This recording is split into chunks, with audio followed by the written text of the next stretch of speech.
They say the moment you hear your own death sentence, your life flashes before your eyes. But mine didn't, because I didn't panic. I didn't cry. I didn't run. I smiled. My name is Naomi Vance, and the man who ordered my death was my husband. And the worst part? He believed I was already gone.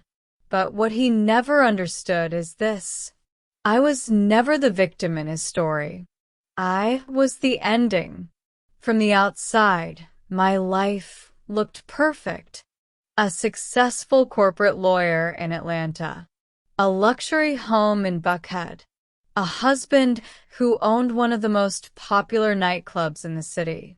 Julian Vance, charismatic, polished, confident, the kind of man people trusted instantly. But behind closed doors, trust was the first thing that died. It started small. Late-night meetings, phone calls he would step outside for, messages he would delete before I could see them. And then came the distance. Not physical, emotional. He was there, but not really there. Like I was living with a ghost wearing my husband's face. I told myself it was stress, business pressure, normal marriage problems. But deep down, I knew something was wrong. Everything changed the night I saw the message. It wasn't meant for me, but I saw it anyway. A contact saved only as P. The message read, "All set for tomorrow. Don't make mistakes." My hands froze. Tomorrow? Mistakes? I didn't confront him.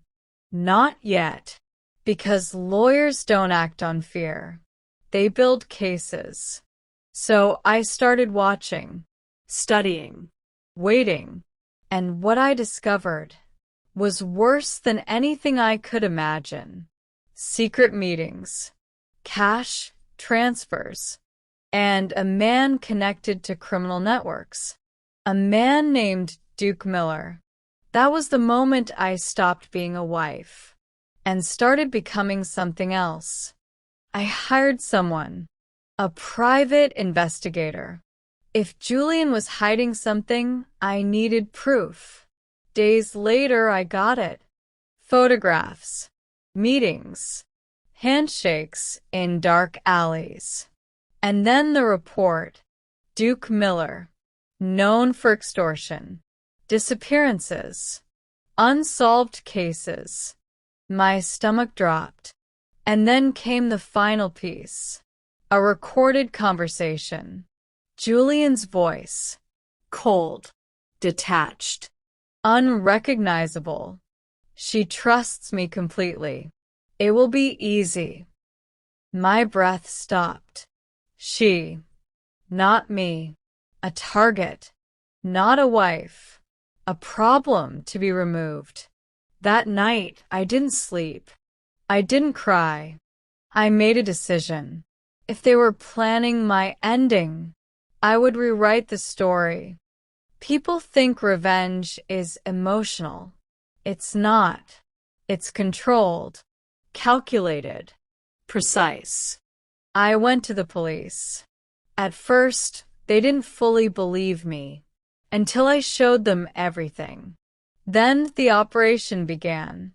A surveillance network, an undercover informant, and me, playing the role of the unsuspecting wife.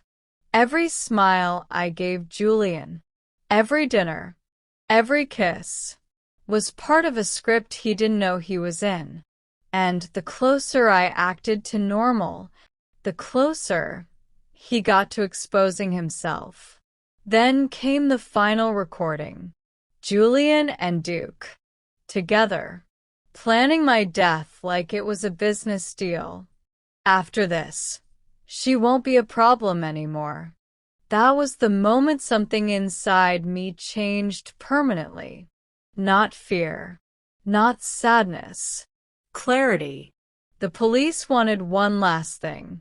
A confession. Live. Unfiltered. So I went home, wearing a microphone hidden inside a necklace. Julian greeted me like nothing was wrong, Smiling. touching my hand, playing the role of the perfect husband.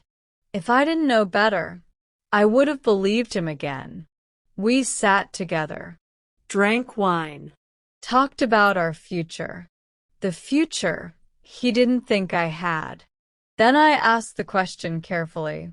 Do you ever feel like someone is in your way? He paused, just for a second. That was enough, because in that pause, I saw the truth. Not love, not guilt, calculation. And then he said something I'll never forget. Some problems solve themselves. That was it. The signal.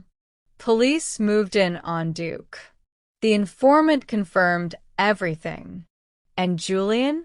He didn't even try to run. Because he still didn't understand.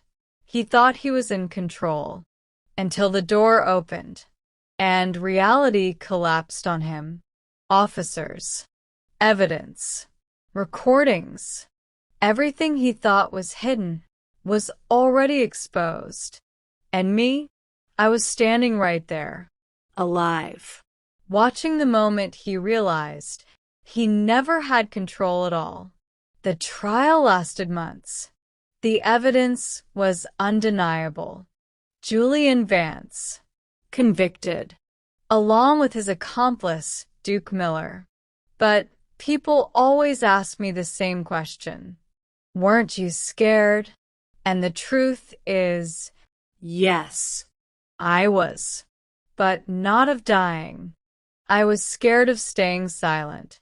Because sometimes the most dangerous thing isn't the person who tries to destroy you.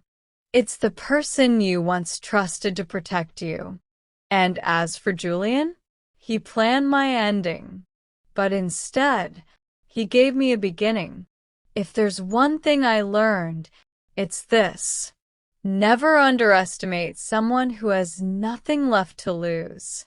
Because that's when they become unstoppable. And Julian Vance made one mistake. He didn't kill me. He created me